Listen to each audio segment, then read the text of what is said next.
Avec l'évolution des bâtiments et des réglementations thermiques, les RT 2012, les RE 2020, à plus forte raison dans les RE 2020, les bâtiments deviennent de plus en plus étanches. Et il va falloir apporter de l'oxygène à ses occupants, de maisons qui viennent de vraies boîtes thermos.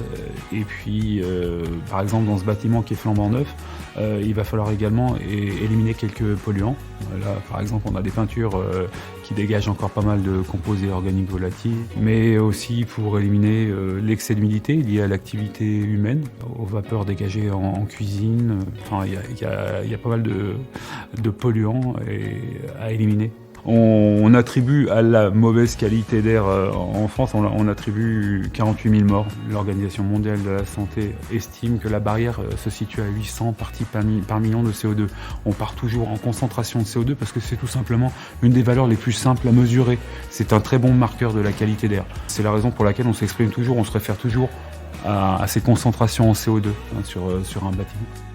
Jérôme Boula, mon rôle chez FEMAT est de travailler sur la partie multi-énergie des bâtiments. J'ai participé à la construction du FEMAT Lab, dans le suivi du chantier et l'étude des différents systèmes qui ont été choisis. L'objectif est justement de récupérer un maximum d'énergie dans le bâtiment, en tout cas de la conserver, et on se sert de la ventilation double flux pour porter également le chauffage, vu qu'on a des besoins qui sont extrêmement faibles.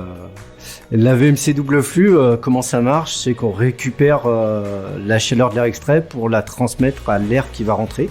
Donc l'avantage, c'est que s'il fait 1 degré dehors, on va pouvoir faire rentrer de l'air qui est à peu près à 19 degrés. Et là, on complète pour avoir un peu plus de chauffage à l'intérieur via les pompes à chaleur. Donc on est en capacité de changer l'air de l'ensemble des bureaux toutes les heures.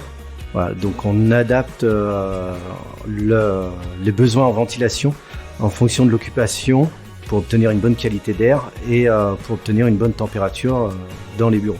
La principale source d'énergie du bâtiment, c'est le plus simple, c'est le soleil. Effectivement, c'est notre plus gros apport de chaleur.